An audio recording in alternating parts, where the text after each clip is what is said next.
Welcome to my channel. आज हम chapter 3 पढ़ेंगे क्लास 10 का, जो कि है वाटर रिसोर्सेज। आज के लेक्चर में हम इंट्रोडक्शन पढ़ेंगे, वाटर स्कार्सिटी पढ़ेंगे। स्कार्सिटी होती है तो हमें कंजर्वेशन करना पड़ता है, उसके लिए पढ़ेंगे। उसको कैसे मैनेज करना है वाटर को, उसके बारे में पढ़ेंगे। वो अब डैम्स को हम मल्टीपर्पज़ रिवर प्रोजेक्ट्स भी बोलने लगे हैं, क्यों बोलने लगे हैं उसके बारे में पढ़ेंगे। इंटीग्रेटेड वाटर रिसोर्सेज का मैनेजमेंट देखेंगे। साथ ही साथ हम जो हमारी बहुत पुरानी ट्रेडिशन चलती आ रही है रेन वाटर हार्वेस्टिंग, उसके बारे में पढ़ेंगे। अब सबसे पहले इंट्रोडक्शन देखते हैं। अब हमारा जो 3/4 अर्थ का सरफेस है वो वाटर से ही है, तब भी हम आपस में बोलते हैं वाटर स्कार्सिटी हो रही है, वाटर स्कार्सिटी होती है, जिसमें कि ये बोलते हैं कि हमारी एक हाइड्रोलॉजिकल साइकिल होती है कि क्लाउड्स, जैसे यहाँ पे पानी हुआ वो इवेपोरेट हुआ, वो क्लाउड्स की फॉर्मेशन हुई, क्लाउड्स की फॉर्मेशन से फिर से प्रेसिपिटेशन होके वो रेनफॉल की उसमें गिर गया और फिर से वो पानी की फॉर्म में आ गया। तो ये पूरी हाइड्रोलॉजिकल साइकिल चलती है। उसके बाद भी ऐसा तो हो नहीं है कि हमारे एटमॉस्फेयर में से पानी गायब हो गया, या हमारी अर्थ पे से जितना 100 साल पहले पानी था आज उसका आधा रह गया, ऐसा कुछ भी नहीं होता। पानी तो उतना का उतना ही रहता है। तो हम ये क्यों बोलते हैं कि वाटर स्कार्सिटी हो रही है, जिसमें कि 3/4 अर्थ पे तो तब भी पानी पानी है। लेकिन क्या होता है कि जो 3/4 अर्थ पे पानी है वो सारा पानी फ्रेश वाटर नहीं है। फ्रेश वाटर तो हमारे पास बहुत कम है। फ्रेश वाटर मोस्टली हमें कहाँ मिलेगा, ग्राउंड वाटर के अंदर मिल जाता है, या फिर सरफेस पे जो मिलता है। तो ये जब, लेकिन वाटर क्या है, उतना का उतना ही रहता है। मतलब ये नहीं है कि अगर 100 साल पहले लाइक 1000 लीटर्स ऑफ वाटर था 1000 ईयर्स पहले, तो आज भी 1000 लीटर्स ऑफ वाटर ही मिलेगा आपको अर्थ पे। पानी कम नहीं हो रहा। लेकिन जो उस 1000 लीटर्स में से जो आप यूज़ कर सकते हो वो तो सिर्फ 10 लीटर्स ही है। मतलब वो 10 लीटर्स ही फ्रेश वाटर है, बाकी तो ऐसा है सलीन वाटर है, ओशन वाटर है, ये सब हमारे डायरेक्ट यूज़ के लिए नहीं है। लेकिन जो 1000 लीटर, ये जो 10 लीटर है या 1000 लीटर है, ये एटमॉस्फेयर में मेंटेन रहता है। तो ये मतलब ये ख़त्म नहीं होता। तो ये क्या है, ये हमारा रिन्यूएबल रिसोर्स है। रिन्यूएबल रिसोर्स वही होते हैं कि जो हमारे सेम रहते हैं, मतलब वो हम रिन्यू कर सकते हैं, बार बार यूज़ कर सकते हैं, वो ख़त्म नहीं हो सकते। तो ये हमारा वाटर एक रिन्यूएबल रिसोर्स है। तो वाटर एक रिन्यूएबल रिसोर्स है, तब भी हम वाटर शॉर्टेज की बात करते हैं हम। लेकिन जब हमारे माइंड में वाटर शॉर्टेज आती है तो हमारे माइंड में सीधा ये आता है कि राजस्थान में ड्रॉट्स आते हैं, सीधा हमें, या फिर वो वाली जगह याद आएंगी जहाँ कम बारिश होती है। मोस्टली तो राजस्थान के ही बारे में याद आता है कि वहाँ पे लोग सर के ऊपर मटका रख के पानी इधर से उधर लेकर जाती हैं, रोज़ पैदल चलती हैं इतना ज़्यादा कि पानी लेकर आएंगी, और फिर उसके बाद जो वुमेन होती हैं वो अपने घर में काम भी करती हैं, पानी भी लेके आती है। कहीं कहीं तो वाटर वाइफ्स भी देखने को मिलेंगी। वाटर वाइफ्स की एक एक वाइफ अलग है जो बाकी काम करेगी, एक वाटर वाइफ है कि वो मतलब सिर्फ पानी का ही ध्यान रखेगी, पानी इधर से उधर लेके आने की। तो वो सब हम क्यों क्यों बात करते हैं, वाटर स्कार्सिटी क्यों है? क्योंकि ये है कि जो हमारा अवेलेबिलिटी ऑफ वाटर है, एक तो वो टाइम एंड स्पेस में डिफरेंट है। कि मतलब राजस्थान में आपको शॉर्टेज देखने को मिल जाएगी, शॉर्टेज तो आपको एनसीआर में भी देखने को मिल जाएगी, लेकिन कहीं कहीं आपको एक्सेस में भी वाटर मिल जाएगा। तो हमारा वाटर भी इक्वली अवेलेबल नहीं है। और एनुअल प्रेसिपिटेशन भी ना वेरी करती है, कहीं पे बहुत ज़्यादा है, जैसे आप मेघालय चले जाओ वहाँ पे बहुत ज़्यादा बारिश देखने को मिलेगी, राजस्थान आ जाओ वहाँ बारिश नहीं देखने को मिलेगी। साथ ही हमारा इतना ज़्यादा एक्सेसिव यूज़ हो गया है, ओवर एक्सप्लॉयटेशन हो गया है, इतनी ज़्यादा पॉपुलेशन बढ़ गई है, तो जिसकी वजह से हम ग्राउंड वाटर को भी बहुत ज़्यादा एक्सट्रैक्ट करने लगे हैं। तो अच्छी खासी जहाँ पे पहले वाटर सरप्लस हुआ करते थे वहाँ पे भी आपको वाटर स्कार्सिटी देखने को भी मिलती है। और इन सब के मेन रीज़न यही है कि हमारी बहुत ज़्यादा पॉपुलेशन बढ़ी। जब पॉपुलेशन बढ़ेगी तो उसकी डिमांड बढ़ेगी। अब पॉपुलेशन बढ़ेगी तो उसको ज़्यादा खाना चाहिए, तो ज़्यादा खाना कैसे हम पैदा करेंगे, जब हम उसमें मतलब इरिगेशन करेंगे, इरिगेशन में भी फिर पानी की ज़्यादा ज़रूरत पड़ेगी। जो हमारा इरिगेशन है वो सबसे ज़्यादा लार्जेस्ट कंज्यूमर है वाटर का। सबसे ज़्यादा हमारा जो पानी है ग्राउंड वाटर, वो सबसे ज़्यादा इरिगेशन में ही यूज़ होता है। अब हमें खाली ऐसा तो है नहीं कि पॉपुलेशन बढ़ी है तो सिर्फ डोमेस्टिक यूज़ में ही उसको खाने, मतलब डोमेस्टिक यूज़ में ही उसको पानी की ज़रूरत पड़ेगी, उसको हर चीज़ में ज़रूरत पड़ेगी। उसको अच्छा खाना भी चाहिए, उसको कहीं वो जा रहा है तो उसको हैंड वॉश के लिए भी पानी चाहिए, पीने के लिए भी पानी चाहिए, हर चीज़ के लिए पानी चाहिए। हम अगर अपने लिए भी देखेंगे तो हमें भी हर चीज़, हर एक्टिविटी के लिए पानी चाहिए होता है। पानी तो चाहिए ही चाहिए। जैसे जैसे जैसे पॉपुलेशन बढ़ेगी और ज़्यादा वाटर का रिक्वायरमेंट बढ़ जाएगा। साथ ही साथ इतनी टेक्नोलॉजी आ गई है, उन सब चीज़ों में भी पानी तो चाहिए ही होता है। तो हमें अब हमें क्या ज़रूरत है, हमें अपने एग्रीकल्चर को रिवोल्यूशनाइज करने की ज़रूरत है।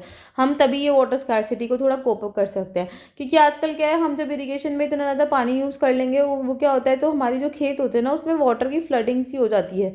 थोड़े टाइम के लिए वाटर में लैंड में फ्लडिंग सी होती है, इतना ज़्यादा पानी हम उसको दे देते हैं। तो हमें ड्रिप इरीगेशन करना चाहिए, मतलब कुछ ऐसी ड्राई फार्मिंग टेक्निक्स अडॉप्ट करनी चाहिए जिसमें कि हमारा ज़्यादा ज़्यादा क्रॉप प्रोडक्शन और पानी कम यूज़ हो।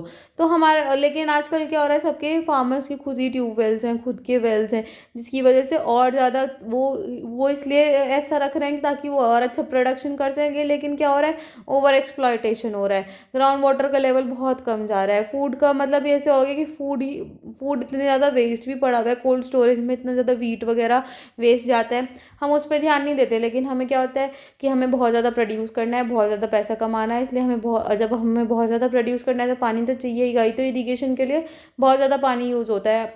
अब इंडिया पोस्ट इंडिपेंडेंट क्या हो गया, इतना ज़्यादा इंडस्ट्रियलाइजेशन और अर्बनाइजेशन हो गया है कि हमारे लिए हमें मतलब बहुत ज़्यादा क्रॉप्स उगाने की भी ज़रूरत पड़ रही है, साथ ही हमें बहुत ज़्यादा टेक्नोलॉजी भी अपडेट करनी पड़ी है, जिसकी वजह से हमें पानी की और ज़्यादा ज़रूरत पड़ रही है। हमें हाइड्रो इलेक्ट्रिक पावर जनरेट करनी पड़ती है आजकल, क्योंकि इतनी ज़्यादा हमारी इंडस्ट्रीज़ हो गई हैं कि उन्हें इलेक्ट्रिसिटी सप्लाई भी रेगुलर चाहिए। पहले के टाइम में अगर आप भी अगर अपना 10-15 साल पहले का पूछेंगे तो इतनी ज़्यादा इलेक्ट्रिसिटी नहीं आती थी।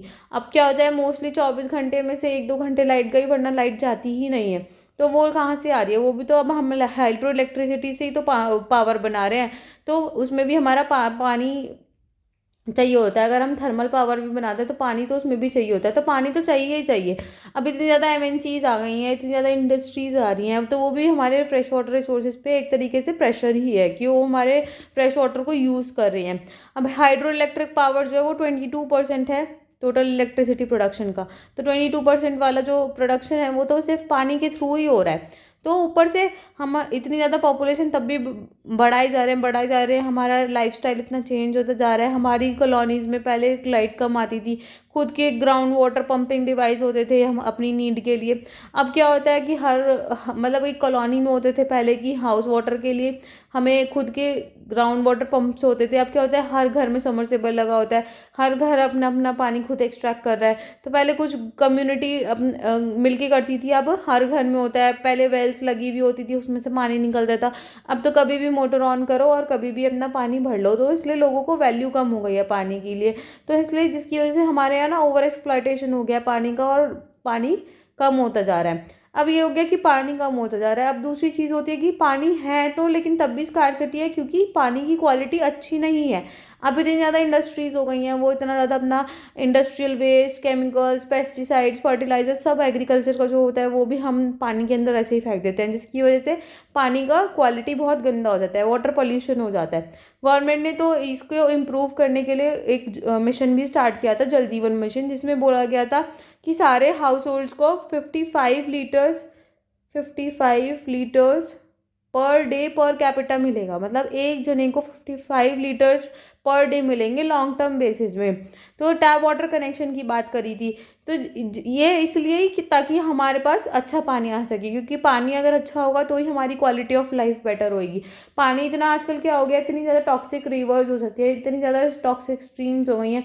गंगा और यमुना को देखो, इतनी ज़्यादा पॉल्यूशन देखने को मिलेगा, क्योंकि इतनी ज़्यादा तो पॉपुलेशन ग्रोथ हो गई है, एग्रीकल्चर में इतनी ज़्यादा मॉडर्नाइजेशन हो गई है, अर्बनाइजेशन हो गया है, इंडस्ट्रियलाइजेशन हो गया है, जिसकी वजह से इतना ज़्यादा मतलब इंडस्ट्रियल वेस्ट इतना हो गया है कि पानी इतना गंदा होता है, जिसकी वजह से सरकार को बीच में आना पड़ता है। तो आज के टाइम पे क्या नीड है, आज के टाइम पे यही नीड है कि हम अपने पानी को कैसे कंजर्व करें, अपने वाटर रिसोर्स को ऐसे मैनेज करें। साथ ही साथ हमें अपने आप को हेल्थ हज़ार्ड से भी बचाना है, हमें फूड सिक्योरिटी भी इंश्योर करनी है, हमें ये भी इंश्योर करना है कि हमारी क्वालिटी ऑफ लाइफ अच्छी हो, हमें प्रोडक्शन भी करना है, हमें सब कुछ करना है, लेकिन हमें किस उससे करना है, हमें उस सब चीज़ को सस्टेनेबली करना है, ताकि हम आज का भी ध्यान रखें और फ्यूचर का भी ध्यान रखें। हमें ओवर एक्सप्लॉयटेशन नहीं करना, हमें वाटर रिसोर्सेज को अच्छे से मैनेज करना है, ताकि इसको मतलब ये जो हमारे दिक्कतें हैं वो और बढ़े ना, हमारी दिक्कतें धीरे धीरे कम होने लगें। तो इसके लिए हमें एक साथ ही काम करना पड़ेगा। अब हम पढ़ेंगे multipurpose river projects and integrated water resource management. अब ऐसा नहीं है कि हमारे यहाँ वाटर रिसोर्स मैनेजमेंट अभी स्टार्ट हुआ है, हमारे यहाँ पुराने से ही स्टार्ट हुआ था। फर्स्ट सेंचुरी बीसी में श्रीगेवरपुरा, ये इलाहाबाद के पास है। यहाँ पे क्या हुआ था, यहाँ पे वाटर हार्वेस्टिंग स्टार्ट किया था, यहाँ पे फ्लड वाटर को चैनल किया गया था गंगा के अंदर। उसके बाद क्या हुआ था, चंद्रगुप्त मौर्य का नाम आपने सुना होगा। चंद्रगुप्त मौर्य ने ना डैम्स, लेक्स, इरिगेशन सिस्टम को बहुत अच्छे से बिल्ड किया। उसके बाद 11वीं सेंचुरी में भोपाल लेक को पहली बार बनाया था, और ये हमारी one of the largest artificial lake बनी थी उस टाइम पे, 11वीं सेंचुरी के टाइम पे। उसके बाद 14th सेंचुरी में आपको जो दिल्ली में हौज खास देखने को मिलता है वो 14th सेंचुरी में बनाया गया था इल्तुतमिश के द्वारा। ये इसलिए बनाया गया था जो सिरी फोर्ट एरिया है उसके आसपास के लोगों का उसमें से पानी का यूज़ कर सके। तो ये हमारा यहाँ नई चीज़ नहीं है, रेन वाटर हार्वेस्टिंग है, ये सब जो भी हम अपने पानी को सेव करने के लिए करते हैं ये पुराने टाइम से ही चलती आ रही है। तो ये ऐसा नहीं है कि हमने आज ही डैम्स बनाना स्टार्ट करें या आज ही हम रिजर्वॉयर्स बना रहे हैं, ये हमारा पुराना ही ट्रेडिशन है, बस हमने इसको आगे कंटिन्यू करा है। अब डैम्स, लेकिन क्या होता था, डैम्स हम पुराने टाइम पे इसलिए बनाते थे ताकि हम रिवर का पानी स्टोर कर सकें, ताकि हम उसको लेटर यूज़ में ले सकें, बाद में इरीगेशन कर सकें। लेकिन आजकल जो डैम्स बनने लगे हैं वो सिर्फ इरीगेशन के लिए नहीं बनते, उनसे हम इलेक्ट्रिसिटी प्रोड्यूस करते हैं, उनसे हम डोमेस्टिक और इंडस्ट्रियल यूज़ में काम लेते हैं, फ्लड को कंट्रोल करते हैं, नेविगेशन करते हैं, फिशेस को ब्रीड कराते हैं। तो इनके मतलब मल्टीपर्पज़ हो गए हैं, जिसकी वजह से हम आजकल डैम्स नहीं बोलते उनको, हम उनको मल्टीपर्पज़ प्रोजेक्ट बोलने लगे हैं।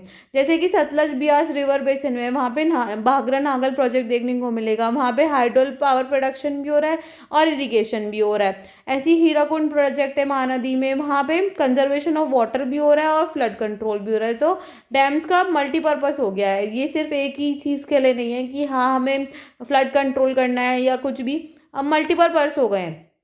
जवाहरलाल नेहरू ने तो डैम्स को टेम्पल्स ऑफ मॉडर्न इंडिया भी बोला था, कि मतलब ये इंटीग्रेट करेंगे डेवलपमेंट, एग्रीकल्चर के डेवलपमेंट में भी और रूरल इकोनॉमी में भी, और इनके साथ साथ इसमें रैपिड इंडस्ट्रियलाइजेशन भी देखने को मिलेगा। और जब ये सब देखने को मिलेगा तो अर्बन इकोनॉमी भी ग्रोथ होएगी। तो मतलब ये एक तरीके से व्हीकल है कि वो जो नेशन को हमारे डेवलपमेंट पे लेके जाएगा। तो ये जो हमारे मल्टीपर्पज़ प्रोजेक्ट्स हैं अब आजकल के टाइम पे बहुत स्क्रूटनी में आ गए हैं, क्योंकि बहुत सारे रीजंस हैं। यहाँ पे क्या होने लगा है, हम रेगुलेट तो कर रहे हैं इन चीज़ों को, लेकिन जब हम रेगुलेट करते हैं रिवर्स को तो उसमें प्रॉब्लम आने लगे हैं। क्या आता है कि जो सेडिमेंट्स होते हैं ना वो इकट्ठे हो जाते हैं। जब एक्सेसिव सेडिमेंट इकट्ठे हो जाते हैं तो रिजर्वायर के बीच में ना, मतलब वो स्ट्रीम जो बेड्स होते हैं वहाँ पे बहुत ज़्यादा सेडिमेंट्स आ जाते हैं, जिसकी वजह से जो हमारी एक्वेटिक लाइफ है ना वो इफेक्ट हो जाती है। वो आराम से मतलब अपने बच्चे नहीं दे सकते या आराम से मूव नहीं कर सकते इधर उधर, तो मतलब एक्वेटिक लाइफ बहुत ज़्यादा डिस्टर्ब हो जाती है। साथ ही साथ जो रिजर्वॉयर्स होते हैं वो फ्लड प्लेन्स में बनते हैं। जब वो फ्लड प्लेन्स में बनते हैं तो जहाँ पे वो जो वेजिटेशन ऑलरेडी एग्जिस्ट करती थी वो तो हटा दी जाती है, तो वहाँ का जो सॉइल होता है वो तो डिकम्पोज हो जाता है, वहाँ डिग्रेडेशन हो जाती है सॉइल की। और कुछ कुछ जो हमारे डैम्स हैं वो एनवायरमेंटली भी अच्छे नहीं होते हैं, जैसे नर्मदा, जिनके लिए हमारे लिए एनवायरमेंटल मूवमेंट्स भी चले, जैसे कि नर्मदा बचाओ आंदोलन चला था, तेहरी डैम आंदोलन चला था। ये क्यों चले? क्योंकि यहाँ पे बहुत सारी लोकल कम्युनिटी का डिस्प्लेसमेंट हो गया, लोकल लोगों को वहाँ का अपना लैंड छोड़ना पड़ा, अपना घर छोड़ना पड़ा, मतलब एक नेशन के लिए अपना सब कुछ छोड़ना पड़ा, जहाँ वो इतने सालों से रह रहे थे वो सब छोड़ना पड़ा। तो नर्मदा बचाओ आंदोलन और या फिर save Narmada movement, save Narmada movement, ये ना एक एनजीओ है। तो इन्होंने ने क्या किया, ट्राइबल पीपल को, फार्मर्स को, एनवायरमेंटलिस्ट को, ह्यूमन राइट एक्टिविस्ट को मोबिलाइज किया, इकट्ठा किया सरदार सरोवर डैम के लिए, जो कि नर्मदा रिवर पे है। अब जो सरदार सरोवर डैम है वो एनवायरमेंटल इश्यूज़ पे तो फोकस कर रहा था, लेकिन वहाँ पे डिस्प्लेसमेंट में भी बहुत ज़्यादा, मतलब बहुत ज़्यादा लोग डिस्प्लेस हुए कि अपना घर छोड़ना पड़ा। फिर जब लोग डिस्प्लेस हो जाते हैं तो सरकार उनको इतना वो नहीं दे पाती कमीशन, मतलब उनका कंपनसेशन इतना अच्छे से नहीं होता, तो जिसकी वजह से लोग प्रोटेस्ट करते हैं। इसलिए नर्मदा बचाओ आंदोलन का हुआ था। और ये नर्मदा बचाओ आंदोलन में महाराष्ट्र, एमपी, गुजरात, राजस्थान, ये सब जगह हुआ था। इसका मतलब लोगों ने यहाँ सब जगह प्रोटेस्ट किया था कि ये मत बनाओ, लेकिन ये तब भी बना। अब ऐसे प्रोजेक्ट से भी लोकल पीपल बेनिफिट नहीं होते। कौन बेनिफिट करता है? इनसे लैंड ओनर्स या फिर लार्ज फार्मर्स, इंडस्ट्रियल्स, ये सब इनका बेनिफिट होता है। तो अब आजकल क्या ज़रूरत पड़ रही है? आजकल ये है कि हमें इरिगेशन पैटर्न चेंज करना पड़ेगा। हमें फार्मर्स को ये बोलना पड़ेगा कि आप ऐसी क्रॉप्स उगाओ जो ड्रॉट रेजिस्टेंट हो और कम पानी यूज़ करें। लेकिन आजकल क्या हो रहा है, फार्मर्स क्या कर रहे हैं, वो ऐसी क्रॉप्स उगा रहे हैं जो वाटर इंटेंसिव होती हैं और कमर्शियल क्रॉप्स होते हैं जो उनको बहुत ज़्यादा पैसा देती हैं, जिसकी वजह से उनका जो सॉइल है वो ख़राब हो जाता है, सॉइल में सैलिनिटी बहुत ज़्यादा बढ़ जाती है। तो हमारे लिए बहुत ज़्यादा, अब जब सॉइल की सैलिनिटी बढ़ जाएगी तो वो सॉइल डिग्रेड हो जाएगा, जब सॉइल डिग्रेडेशन हो जाती है तो वहीं पे कंजर्व करने की नीड आ जाती है। साथ ही आजकल रिच और पुअर फार्मर्स में बहुत गैप बढ़ रहा है। लोग क्या सोचते हैं कमर्शियल क्रॉप उगाएंगे तो अच्छा पैसा कमाएंगे, तो इसलिए रिच लैंड ओनर्स बहुत ज़्यादा हो गए और लैंडलेस पुअर भी, मतलब बहुत गैप हो गया है आपस में। मिडल वाला जो इंसान है वो कम हो गया, या तो एक्स्ट्रा रिच देखने को मिलेगा या एक्स्ट्रा पुअर देखने को मिलेगा। अब मतलब ये है कि कॉन्फ्लिक्ट्स तो होते हैं, तो ये कॉन्फ्लिक्ट सिर्फ स्टेट में ही नहीं होती, ये इंटर स्टेट भी देखने को मिलेंगे। इंटर स्टेट वाटर डिस्प्यूट्स तो बहुत सारे देखने को मिलते हैं आजकल। जैसे कि अब आपने ये सब सुना था कि गुजरात में फ्लड्स आए थे, वो फ्लड्स भी किस लिए आए थे? वो फ्लड्स भी इसलिए आए थे कि जो हमारे डैम्स थे वो पानी को कंट्रोल नहीं कर पाए, ओवरफ्लो हो गया था। तो इसलिए हमारे जो डैम्स है वो अच्छे से काम नहीं कर पा रहे हैं। मतलब कुछ डैम्स तो बहुत पुराने हो गए हैं जिनको हमें रेनोवेट करने की ज़रूरत है। और जो हमारे गुजरात में फ्लड्स आए थे वहाँ पे तो बहुत ज़्यादा तबाही मची थी, वहाँ पे बहुत ज़्यादा लाइफ और प्रॉपर्टी को डैमेज देखने को मिला था। तो आजकल वो ऑब्जेक्शंस भी होने लगे हैं, क्योंकि जो जिन पर्पस के लिए ये प्रोजेक्ट्स के लिए सरकार पास कराती है वो वाले चीज़ें पूरी नहीं हो पाती। तो इसलिए लोग आजकल जागरूक भी हो गए हैं, तो वो प्रोटेस्ट करने पे आ ही जाती हैं। और साथ ही साथ ये जो हमारे डैम्स हैं ये फ्लड्स के लिए कंट्रोल के लिए होते हैं, लेकिन ये सेडिमेंटेशन इतनी ज़्यादा कर देते हैं तो हम मतलब फ्लड्स भी कंट्रोल नहीं हो पाते, इतनी ज़्यादा सेडिमेंटेशन हो जाती है। जब सेडिमेंटेशन हो जाती है तो हमारा जो फ्लड प्लेन्स है वो भी हमारी सिल्ट, उसमें से भी सिल्ट गायब हो जाती है, नेचुरल फर्टिलाइजर चले जाते हैं, जिसकी वजह से लैंड डिग्रेडेशन भी देखने को मिल जाता है। मल्टीपर्पज़ प्रोजेक्ट जब हम बनाते हैं तो अर्थक्वेक्स भी देखने को मिलते हैं, क्योंकि जब ड्रिलिंग वगैरह होती है तो अर्थक्वेक्स भी देखने को मिलते हैं। साथ ही साथ वाटर बॉर्न डिजीजेज भी बढ़ती जा रही हैं, पॉल्यूशन भी बढ़ रहा है एक्सेसिव यूज़ ऑफ वाटर से। तो मतलब मल्टीपर्पज़ प्रोजेक्ट अच्छे हैं कि अगर हम बनाए अच्छे हैं, लेकिन हमें सबका ध्यान रख के बनाने चाहिए। अब ये मेजर रिवर्स हैं और डैम्स हैं, पेरियार, कावेरी, मेत्तूर डैम है यहाँ पे, तुंगभद्रा रिवर, कोयना डैम है कृष्णा रिवर पे। तो ये सब रिवर्स और डैम देखने को मिली हुई है। और ये है रेन वाटर हार्वेस्टिंग जो हम पढ़ेंगे, रेन वाटर हार्वेस्टिंग। अब रेन वाटर हार्वेस्टिंग तो मतलब हमारे यहाँ पुराने टाइम से ही चली आ रही है, और ये मोस्ट कॉमन आपको देखने को मिलेगी मेघालय में। मेघालय में शिलोंग वगैरह जो एरियाज़ हैं वहाँ बेशक बहुत ज़्यादा बारिश होती है, जैसे चेरापूंजी, मौसिनराम, ये सब मेघालय में, यहाँ पे बहुत हाईएस्ट रेनफॉल देखने को मिलेगी। लेकिन यहाँ पे आपको रेन वाटर हार्वेस्टिंग भी बहुत ज़्यादा देखने को मिलती है। अब यही आता है दिमाग में कि रेन वाटर हार्वेस्टिंग है तो मतलब वहीं हो रही होगी जहाँ पे पानी कम देखने को मिलता है, लेकिन ये ऐसा नहीं है, ये कहीं पे भी देखने को मिल जाती है। जैसे तमिलनाडु है, तमिलनाडु हमारे इंडिया में फर्स्ट स्टेट है जिसने कंपलसरी बोल दिया है कि सब लोग रेन वाटर हार्वेस्टिंग करेंगे, मतलब जो नहीं करेगा उसके लिए लीगल प्रोविजंस भी ला दिए हैं कि रेन हार्वेस्टिंग करनी ही पड़ेगी। अब हमारे यहाँ ये नहीं है कि नया नया सिस्टम है, ये पुराने टाइम से ही चला आ रहा है कि हमारे यहाँ मतलब पुराने टाइम से ही पता है कि हमारे यहाँ बोलते हैं कि बारिश का पानी बहुत क्लीन माना जाता है, तो इसलिए रेन वाटर हार्वेस्टिंग हमारे यहाँ पुराने टाइम से ही चली आ रही है। बहुत सारे हिल्स और माउंटेन लोग क्या करते हैं, डाइवर्जन चैनल्स बनाते हैं, जैसे जिनको हम कुल्स बोलते हैं, कुल्स या फिर गुल्स, वेस्टर्न हिमालयस में गुल्स या कुल्स बोलते हैं। तो वो वाला वाटर डाइवर्ट करके वो एग्रीकल्चर में यूज़ कर लेते हैं और स्टोर भी कर लेते हैं कि मतलब राजस्थान वाली साइड तो स्टोर कर लेते हैं और उसको as a drinking water use कर लेते हैं। बंगाल में क्या होता है, जब ये मतलब जब इरिगेट करते हैं फील्ड्स में तो वो एग्रीकल्चर फील्ड्स में वही वाला पानी जो पानी स्टोर किया होता है वो एग्रीकल्चर फील्ड्स में यूज़ कर लेते हैं, ताकि वो मतलब और एक्स्ट्रा पानी यूज़ ना कर पाए, तो उसको रीयूज़ कर लेते हैं रेन वाटर को फील्ड्स को इरिगेट करने में। राजस्थान में क्या होता है कि अंडरग्राउंड टैंक्स बना लेते हैं। तो सारे घर ऑलमोस्ट ऐसे बने हुए हैं कि जिनके अंडरग्राउंड टैंक्स बने हुए हैं जहाँ पे वो रेन वाटर स्टोर कर सके, ताकि वो पानी को ड्रिंक कर सके बाद में, क्योंकि वहाँ पे ये बोला गया है कि मतलब उनको वो पानी का टेस्ट उनके उस पर बैठ गया है कि उनको ऐसा लगता है कि यही पानी सबसे ज़्यादा फ्रेश है। वहाँ पे क्या होता है कि टैंक्स इतने बड़े बड़े होते हैं, जैसे कि एक बड़ा सा कमरा, इतने ज़्यादा मतलब अंदर से ऐसे बने हुए होते हैं टैंक्स कि ऐसा लगता है कि कमरा बना रखा हो। और रेन वाटर हार्वेस्टिंग का सिस्टम भी ऐसा होता है कि जो उसी के नीचे ही उनका एक कमरा सा बनाया हुआ होता है, जिसमें स्लैंडिंग रूफ सी लगी हुई होती है पाइप से, तो वो वहाँ पे अपना रेन वाटर स्टोर कर लेते हैं। और ऐसा होता है जब टैंक्स ऐसे स्टोर होते हैं तो गर्मियों में भी उनको हेल्पफुल होते हैं, क्योंकि वो सराउंडिंग वाले एरिया को कूल रखने का काम करते हैं। तो ये टैंक सिस्टम हमारा आपको राजस्थान में पुराने टाइम से देखने को मिलता है कि टैंक सिस्टम देखने को मिलता है। अब वेस्टर्न राजस्थान में क्या है कि ये वाला सिस्टम डिक्लाइन तो हो रहा है, क्योंकि वहाँ पे इंदिरा गांधी कनाल देखने को मिलता है, लेकिन स्टिल टंका सिस्टम वहाँ पे चल ही रहा है। लेकिन क्या होता है कि मतलब बहुत सारे लोग अभी भी उसको मतलब अडेप्ट कर रहे हैं, स्टोर कर रहे हैं, क्योंकि आजकल क्लाइमेट चेंज इतना देखने को मिलता है, तो लोगों को लगता है कि रेन वाटर स्टोर कर लें। स्पेशली समर्स में ऐसे नीड पड़ जाती है राजस्थान वगैरह में कि ड्राई एरियाज हो जाते हैं, तो रेन वाटर को एज ए ड्रिंकिंग वाटर के थ्रू यूज़ कर लेते हैं। चलिए आज की टिक द करेक्ट आंसर देखते हैं। Based on the information given below, classify each of the situations as suffering from water scarcity or not suffering from water scarcity. Region with a high annual rainfall, region having high annual rainfall and large population, region having high annual rainfall but water is highly polluted, region having low rainfall and low population. Which one of the following statement is not an argument in favor of multi-purpose river projects? Multi-purpose river projects bring water to those areas which suffer from water scarcity.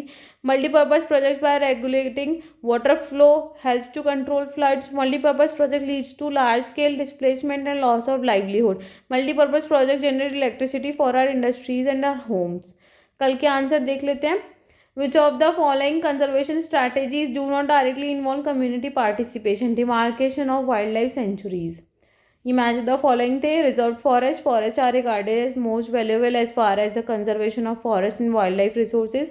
Protective forest. Forest lands are protected from any further depletion. Unclassed forest. Other forest and wasteland belonging to both government and private individuals and communities. Thank you for watching my video. अगर आपको मेरी video पसंद आती है तो like share and subscribe करें। Thank you.